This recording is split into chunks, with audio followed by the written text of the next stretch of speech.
क्या हो अगर आपकी सबसे अच्छी ऑनलाइन दोस्त असल में आपके ही घर में रहती हो? अरे बहू रानी तो सारा सारा दिन कमरे में बंद रहती है, कोई काम भी नहीं। मैं तो बोर हो जाती हूँ, क्या करूँ। तभी मीना की सहेली रीना उससे मिलने आती है।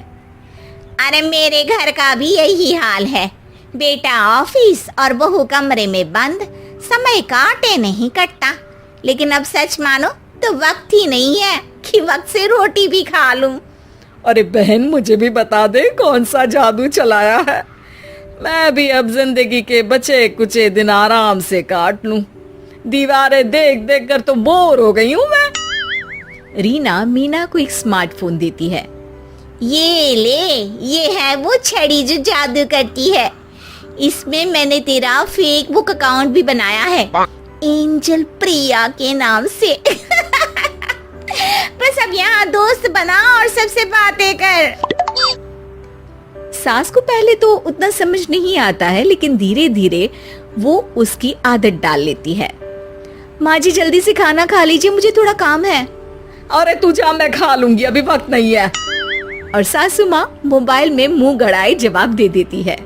बहू समझ ही नहीं पाती और वहाँ से कमरे में चली जाती है। अचानक सास को किसी प्यारी पिंकी की फ्रेंड रिक्वेस्ट आती है। अरे वाह, ये तो कोई प्यारी सी लड़की लगती है, बात करती हूँ।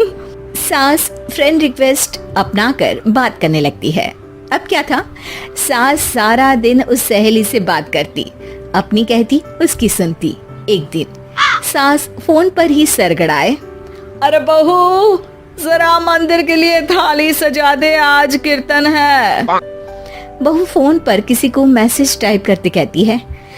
माँ जी क्या है, अब मुझे क्या पता कि आपको कौन कौन से भगवान की पूजा करनी होती है। तभी सास के पास कोई मैसेज आता है।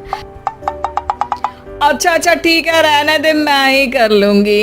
अब मैंने मना थोड़ी ना किया है, कर देती हूँ मैं। अब मैंने भी बोला ना कि थोड़ी देर में बात करती हूँ, तो मैं ही कर लेती हूँ, तू जा अपने कमरे में। बहू वहां से चली जाती है। सास मंदिर पहुंचती है और मंदिर की सीढ़ियों पर बैठकर सास फोन पर लिखती है। अरे मेरी बहू सारा दिन अपने कमरे में बैठी रहती है। वहां से रिप्लाई आता है।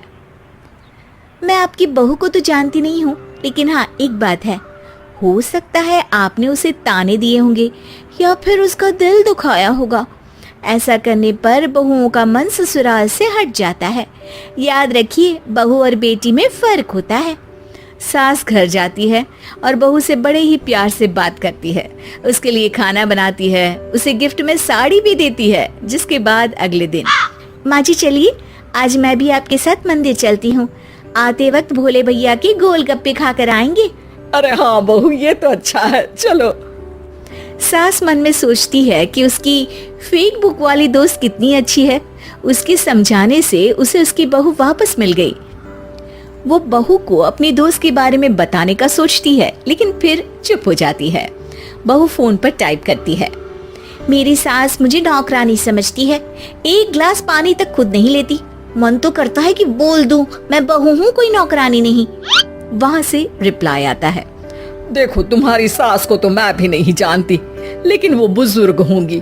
पूरा जीवन उन्होंने घर गृहस्थी चूल्हा चौका में निकाल दिया। और फिर तुम ये भी मत भूलो कि जिस पति पर तुमको इतना गर्व है, उसे भी शिक्षा उन्होंने ही दी है। तो जिसने तुम्हें इतना दिया, क्या तुम उनकी थोड़ी सी सेवा नहीं कर सकती? बहू भी अगले दिन से सास का सारा काम करती, उनके पैर दबाती, उनका ख्याल रखती, उनके साथ घूमने जाती। एक दिन सास, बहू ये लो मेरा हीरे का हार। पहले तो सोचा था कि अपनी बेटी को दूंगी, लेकिन आज जब मेरे हाथ पैर में दर्द था तो तुम मेरा साथ दे रही थी। समय पर खाना पानी देकर तुमने ही मेरा बुढ़ापे में साथ दिया। उसके हिस्से का बहुत कुछ मैं उसे दे चुकी हूँ, लेकिन ये अब तेरा। बहू तो ये देखकर खुशी से उछली जाती है। वो सास को गले लगाकर कहती है, माँ जी आप सच में बहुत अच्छी है। भला हो उस एंजल प्रिया का जिसने मुझे आपसे वापस मिलवा दिया, वरना मैं तो हमेशा आपको गलत ही समझती। मैं तो सोचती थी काश वो एंजल प्रिया मेरी सास होती।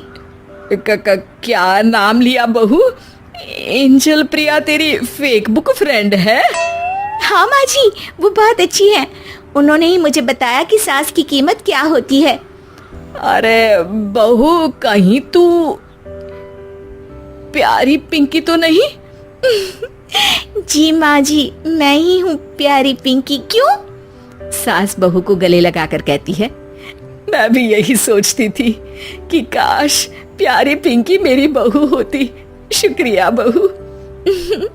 सासू माँ, शुक्रिया तो हम दोनों को फेक बुक और सोशल मीडिया का करना चाहिए, जिसने हम दोनों को एक दूसरे से दिल से मिला दिया। अब तक दोनों को समझ आ गया था कि जो खुशी वो बाहर ढूंढ रहे थे, सच में तो वो उनके घर में ही थी। अगर आप भी ऐसी और कहानियां देखना चाहते हैं तो अभी लाइक करें और सब्सक्राइब करना मत भूलिए, क्योंकि अगली कहानी इससे भी ज्यादा दिलचस्प होने वाली है।